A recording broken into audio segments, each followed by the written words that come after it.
போரூர் அரசு மருத்துவமனையில் மருத்துவர்கள் இல்லை என கூறி நடிகர் கஞ்சா கருப்பு புகார் அளித்திருக்கிறார். சிகிச்சைக்கு சென்றபோது மருத்துவர்கள் இல்லாததால் அவர் ஊழியர்களோடு வாக்குவாதம் செய்தார். அந்த காட்சிகளை நாம் முதலில் பார்த்துவிட்டு இந்த செய்தியை தொடரலாம்.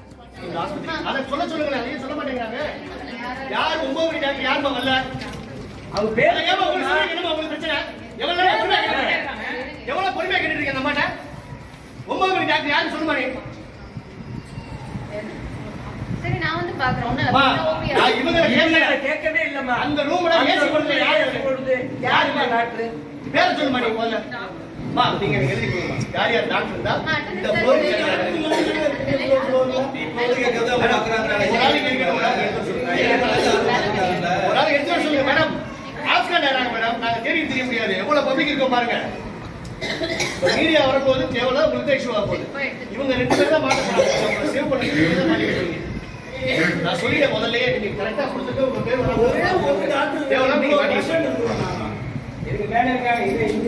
நான் என்ன சொல்றேன்னா டாக்டர்ஸ் வந்து தனி கிளினிக்கு பண்ணிக்கிட்டு எதுவுமே ட்ரீட் பண்ணாதனால இங்க 2 லட்சம் ரூபாய் சம்பளத்தை வாங்கிக்கிறாங்க. இதை வந்து மருத்துவத்துறை அமைச்சர் பேச வேணாமா? இன்னைக்கு நான் போராட்டம் பண்ண போறேன். இந்த ஆஸ்பத்திரி தேவையே இல்லை.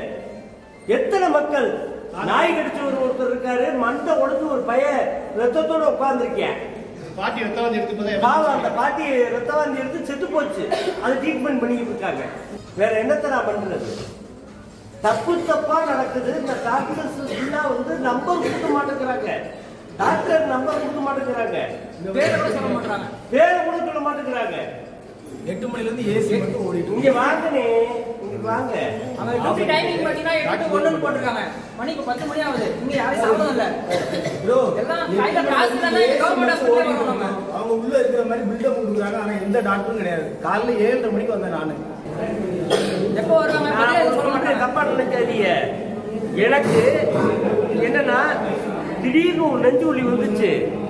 4 மணிக்கு போன் பண்ணேன். இதே சரவணா டாக்டர் என் போன் அட்டன் பண்ணி உடனே ட்ரீட்மெண்ட் பண்ணாரு. மதுரையில பொறுத்த வரைக்கும் மதுரை மண்ணி பழக்கிறாப்புல டாக்டர்கள் மருத்துவர்கள் வந்து அவ்வளவு நீட்டா பாக்குறாங்க. ஏன் சென்னையில பார்க்க மாட்டாங்களா? சென்னையில காசு சம்பாதிக்கலையா? தெரியாம கேட்கிறேன். அதெல்லாம் தப்புங்க, ரொம்ப மிகப்பெரிய தப்பு. ஏசி ஓடிக்கிட்டே இருக்கு. டாக்டர் வரணுமா வர வேணாமா?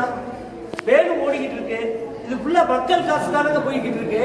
வெளியில வந்து எவ்வளவு பேஷண்ட் இருக்காங்க மட்டும் பாருங்க. வாங்க, வெளியில வந்து எத்தனை பேஷண்ட் இருக்காங்க. இங்க வாங்க. பாட்டி ட்ரீட்மெண்ட் பண்றாங்க. போரூர் அரசு மருத்துவமனையில் மருத்துவர்கள் இல்லை, பல நோயாளிகள் 10 மணி ஆகிறது, மருத்துவர்கள் வராமல் அவதியுற்று வருகிறார்கள் என்று நடிகர் கஞ்சா கருப்பு அங்கே புகார் தெரிவித்து வாக்குவாதத்தில் ஈடுபட்ட காட்சிகளை பார்த்தோம். நடிகர் கஞ்சா கருப்பு தற்போது நம்மோடு தொலைபேசி வாயிலாக இணைந்திருக்கிறார். சார் வணக்கம். வணக்கம்மா. வணக்கம்மா. நீங்க போரூர் அரசு மருத்துவமனைக்கு போயிருக்கிறீங்க, என்ன நடந்ததுங்க சார், சொல்லுங்க. அம்மா எனக்கு கால் வலிமா. சொல்லுங்க சார், தொடர்ந்து பேசுங்க. கால் வலி, நான் ஊசி போடுறதுக்காக போயிருந்தேன். 8 மணிக்கு வர டாக்டர் மத்தியானம் 3 மணிக்கு வருவாராமா. தனி கிளினிக் வச்சிருக்காராம். தனி கிளினிக்ல அவர் பார்த்துட்டு அதுக்கப்புறம் ஏழைகளுக்கு வந்து பார்க்க வருவாராம். இப்ப காலையில மருத்துவர் வந்து காலையில 8 மணிக்கு வரணும், ஆனா 10 மணி ஆகியும் அவர் வரல. கேட்டதுக்கு 3 மணிக்கு தான் வருவாங்க அப்படின்னு சொல்லியிருக்காங்க இல்லையா? சொல்றாங்க. அந்த பாயம்மா ஒருத்தர் சொன்னாங்க, நீங்க மீடியாவில் கொடுக்காதீங்க தப்பாயிரும் அப்படின்னு. அங்க உள்ள பிராடா பேசுறாங்கம்மா. ஒரு குழந்தைக்கு பாக்குற டாக்டர் ஒருத்தர் இருந்தாங்க. அவங்க நல்ல மனுஷன். அவங்கள நம்ம வந்து தப்பா நம்ம யூஸ் பண்ண நினைக்கல. ஏன்னா அவங்க என்ன சொன்னாங்கன்னா, சார் நான் ட்ரீட்மெண்ட் பண்றேன் அப்படின்னு. ஒரு பையன் மண்டை உடைஞ்சு ரத்தம் வடிஞ்சுக்கிட்டே இருக்குமா. அவன் ஓடிட்டேன். தனியார் ஆஸ்பத்திரி கூட்டு போயிட்டாங்க. ஒருத்தர் நாய் அடிச்சு உட்கார்ந்துகிட்டு இருக்காரு. இப்ப எமர்ஜென்சின்னு அங்க ஒரு செக்ஷன் இருக்கும் இல்லைங்க சார்? அது அரசு மருத்துவமனை, போரூர் அரசு மருத்துவமனைக்கு போயிருக்கீங்க. எமர்ஜென்சி வார்டுல டாக்டர்ஸ் இல்லையா? அங்க கேட்டதுக்கு என்ன சொன்னாங்க? யாருமே இல்லம்மா. டாக்டர் பேரை கேட்டாலே கொடுக்க மாட்டேங்கிறாங்களே. அங்க வேலையில இருந்தவங்க என்ன சொல்றாங்க? வேலையில யார் இருந்தாங்க? செவிலியர்கள் இருந்தாங்களா? வார்ட் பாய்ஸ் அந்த மாதிரி யாராவது இருந்தாங்களா? மஞ்சுன்னு ஒரு பொண்ணு இருந்துச்சு. மஞ்சு. சரிங்க சார். கேட்டதுக்கு என்ன டாக்டர்ஸ் எப்ப வருவாங்கன்னு சொல்லி சொன்னாங்க? ஏன் யாருமே ஒருத்தர் கூட இல்லன்னு சொல்றீங்க? ஒரு மருத்துவர் கூட இல்லன்னு சொல்றீங்களே, வியப்பா இருக்கு. இல்ல, ஒரு மருத்துவர், சித்த மருத்துவர் ஒரு பொண்ணு இருந்துச்சு. ஹலோ, இருக்கீங்க சார், நீங்க லைன்ல இருக்கீங்க, சொல்லுங்க. சித்த மருத்துவர் ஒண்ணு இருந்தாங்க. அவங்க சார், நான் சித்ததே பாப்பேன், இது பார்க்க மாட்டேன், தப்பா நினைச்சுக்கிறாதீங்க அப்படின்னு சொல்லிருச்சு. நான் என்ன பண்ண முடியும்? இப்ப அங்க எவ்வளவு பேஷண்ட்ஸ், நோயாளிகள் எவ்வளவு பேர் இருந்தாங்க சார் அங்க? நீங்க வரும்போது ஒரு பையனுக்கு தலையில் ரத்த காயன்னு சொல்லியிருந்தீங்க, நாய் கடிச்சு கொஞ்சம் பேர் இருக்கிறாங்கன்னு சொல்லியிருந்தீங்க, மூதாட்டி ஒருவர் உயிருக்கு ஆபத்தான நிலையில அங்க அட்மிட் ஆயிருந்தாங்கன்னு சொல்லியிருந்தீங்க. எவ்வளவு பேர் வெயிட் பண்ணிட்டு இருந்தாங்க? 200 பேர் இருந்தாமா. 200 பேர் இன்டர்வியூ கொடுத்துருக்காங்க. 200 பேர் அங்க இருந்தும் மருத்துவர்கள் யாருமே இல்ல அப்படின்ற புகார் தெரிவிச்சிருக்கீங்க. நீங்க இணைப்பிலே இருங்க திரு கஞ்சா கருப்பு, நீங்க இணைப்பிலே இருங்க. தற்போது துணை மேயர் திரு மகேஷ்குமார் நம்மோட தொலைபேசி வாயிலாக இணைந்திருக்கார். சார் வணக்கம். வணக்கம் மேடம். போரூர் அரசு மருத்துவமனையில காலை 10 மணி 11 மணி வாக்குல இந்த சம்பவம் நடந்திருக்கு. 200 பேர் நோயாளிகள் வெயிட் பண்ணிட்டு இருக்காங்க. ஆனா ஒரு மருத்துவர் கூட இல்லை. அங்க விசாரிக்கும் போது மருத்துவர் வருவதற்கு நேரமாகும், செப்பரேட் கிளினிக்ல இருக்கிறாங்க, இது போன்ற பதில்கள் வந்திருக்கு. என்ன பதில் விளக்கம் கொடுக்க நினைக்கிறீங்க? அரசு மருத்துவமனையா பெருநகர சென்னை மாநகராட்சியின் கீழ் இயங்கும் மருத்துவமனையா? 2 விதம் இருக்குங்கம்மா. பெருநகர சென்னை மாநகராட்சியின் கீழ் இயங்கும் மருத்துவமனைனா நான் அது கருத்து தெரிவிக்கலாம்.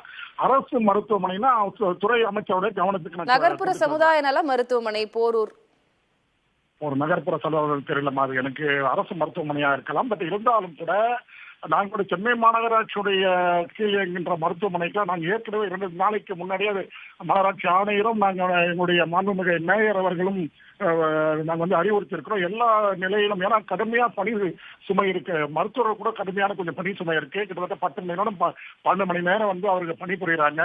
இன்னைக்கு தைப்பூச நாள் லீவு நாளா இருக்கிறதுனால ரொட்டேஷன் டியூட்டி, அதாவது மாற்று பணிக்கு வருகின்ற டாக்டர் யாராவது வர்றதற்கு காலதாமதமாக இருக்கலாம், இல்ல எதுக்காக அவர்களுக்கு என்ன சூழ்நிலை தெரியல. உடையாக நாங்கள் துறையினுடைய நம்ம அடிஷனல் கமிஷனர். எனக்கு புரிகிறது சார். ஆனா அது இந்த புகாரை பார்க்கும்போது அது இன்றைக்கு ஒரு நாள் நடந்த ஒரு சம்பவமாகவோ தெரியல. அவருக்கு சொல்ற கருத்துக்களை ரெக்டிஃபை பண்ணணும், அதை ஏற்றுக்கிறோம் நாங்க. இருந்தாலும் இன்னைக்கு விடுமுறை நாள் என்பதால் அந்த சுழற்சி அடிப்படையில் வருகிற மாற்று பணிக்கு வருகிற டாக்டர் காலதாமதம் ஆகிட்டு தான் என்று தெரியல. ஆனா நான் பெருநகர சென்னை மாநகராட்சிக்கு இயங்குகின்ற மருத்துவமனைனா உடனடியே நாங்கள் அதுக்கு சம்பந்தப்பட்ட துறை அலுவலருக்கு தொடர்பு கொண்டு அதுக்கான உடனே அந்த குறையை சரி செய்வதற்கு ஆவணம் செய்கிறேன். ஆனால் அது அரசு மருத்துவமனையா இருந்தால் அது துறை அமைச்சர் கவனத்துக்கு கொண்டு சென்று அந்த குறையை சரி செய்வதற்கு ஆவணம் செய்கிறேன். மருத்துவர் 3 மணிக்கு மேல் வருவாங்க அப்படின்னு சொல்லுவதோ, இல்ல இங்க விடுமுறை நாள் அப்படின்னு நீங்க சொல்வத இல்ல சார். இப்ப மருத்துவம் அப்படின்றது 24 மணி நேர சேவை, சேவைத்துறையில இருக்கிறோம், எல்லா நேரமும் மருத்துவர்கள் இருக்க வேண்டும் அப்படின்றதான நம்ம கட்டாயம். அதுதான் சுழற்சி அடிப்படையில் மருத்துவர்களுக்கு பணிச்சுமைகள் அதிகமா இருக்கு. இன்னைக்கு லீவு நாள்னால மாற்று சுழற்சி அடிப்படையில் வருகின்ற மருத்துவர் என்ன காரணத்துக்காக உடனடியாக அந்த நேரத்துக்கு வரவில்லையா இல்லை என்னதுன்னு தெரியவில்லை. அது உடனடியாக நான் சம்பந்தப்பட்ட அதிகாரி தொடர்பு கொண்டு உடனடியாக அதை குறையை சரி செய்வதற்கு ஆவணம் செய்கிறேன். உங்களுடைய தற்போது இந்த விளக்கத்தை நான் உள்வாங்கிக்கிறேன் சார். கேள்வி என்ன அப்படின்னா, இது இன்றைக்கு ஒரு நாள் நடந்த சம்பவமாக தெரியல, தொடர்கதையாக இப்படித்தான் இருக்கிறது அங்க, இதுதான் நிலை அப்படி என்பதாக நோயாளிகள் சொல்றாங்க. நீங்கள் 19 சொல்லிட்ட கருத்துக்கு நாங்கள் சொல்ல இயலாது. நீங்கள் இந்த குறை இன்றைக்கு இந்த மாதிரி நடந்திருக்கின்றது நீங்க உடனே சொல்றீங்க, அதை நிவர்த்தி செய்யறதுக்கான முயற்சி உடனடியாக நாங்கள் அதை பரிந்துரை செஞ்சு அதுக்கு குறைய சரி செய்யறோம். நன்றி சார், இணைப்பில் உங்களுடைய விளக்கத்தை அளித்ததற்கு. நகர்ப்புற சமுதாய நல மருத்துவமனையிலிருந்து அங்கே சிகிச்சைக்காக வந்த மூதாட்டியும் பிற நோயாளிகளையும் வேறு மருத்துவமனைக்கு மாற்றி அனுப்பி வைத்திருக்கிறார்கள் என்ற தகவலையும் நாம் பார்க்கிறோம். துணை மேயர் மகேஷ்குமார் நம்முடன் பேசியிருக்கிறார். விரைந்து இது குறித்து விசாரித்து நடவடிக்கை எடுக்கப்படும் என்ற உறுதிப்பாட்டினையும் அவர் அளித்திருக்கிறார். தொடர்ந்து நடிகர் கஞ்சா கருப்பும் நம்மோட தொலைபேசி நின்றிருக்கிறார், அவரிடம் பேசலாம். சார், இப்போ துணை மேயர் ஒரு விளக்கம் கொடுத்தார் இல்லையா, இது மருத்துவர்களுக்கும் பணிச்சுமை அதிகமாக இருக்கிறது, ஒருவேளை லீவ் நாள் அப்படின்றதுனால ரொட்டேஷன் பேசிஸ்ல மருத்துவர்கள் வராம போயிருக்கலாம் போன்ற விளக்கங்கள் உங்களுக்கு ஏற்புடையதா இருக்கா? மேடம், நான் ஒரு பையன் ரத்தம் மூழ்கிட்டு இருக்குன்னு சொல்றேன், ஒருத்தர் நாய் கடிச்சிருக்காருன்னு சொல்றேன். நாளைக்கு எனக்கு ஹார்ட் அட்டாக்கு, உயிர் போனதுக்கு அப்புறம் எனக்கு உயிர் கொடுப்பாங்களா? நீங்க கேளுங்க. மேயர் கொடுப்பாரா? எப்படி கொடுப்பாரு? கொடுக்கறதுக்கு என்ன சக்தி இருக்கு? செத்துட்டா எப்படி கொடுக்க முடியும்?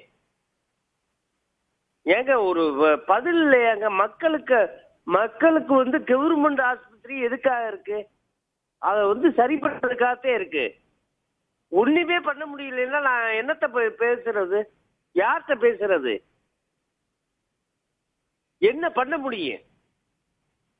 அவரு மருத்துவத்துறை அமைச்சரும் பேசல, ஐயா ஸ்டாலினியாவும் பேசல, ஆமா அண்ணன் உதயநிதி ஸ்டாலினும் பேசல.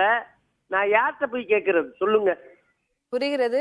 இது அங்க இருக்கக்கூடிய ஒரு அவலமான நிலையை நீங்க பதிவு பண்ணியிருக்கிறீங்க. நிச்சயமாக விரைந்து நடவடிக்கை எடுக்கப்படணும். ஏன்னா போர்க்கால அடிப்படையில் நடவடிக்கை எடுக்கப்பட வேண்டிய ஒரு விஷயம். அங்கு வரக்கூடிய மற்ற நோயாளிகளுடைய மனநிலையும் என்னவாக இருக்கும் அப்படின்றத புரிஞ்சுக்க முடிகிறது. தீவிர சிகிச்சை பிரிவாகட்டும், எமர்ஜென்சி வார்டிலேயே யாரும் இல்லை, ஒரு மருத்துவர் கூட இல்லை அப்படின்றது நம்ம கடந்து போகக்கூடிய ஒரு செய்தி அல்ல. நாங்களும் துறைசார் அதிகாரிகள் கிட்டையும் அமைச்சர்கிட்டையும் நாங்க இது தொடர்பாக இந்த செய்தியை எடுத்து சென்று அவங்க கிட்டையும் பதில்களை பெற முயற்சிக்கிறோம். திரு கஞ்சா கருப்பு, நீங்க இணைப்பில் வந்து பேசியதற்கும் இது தொடர்பான உங்களுடைய புகார் பதிவு செஞ்சதற்கும் நன்றி.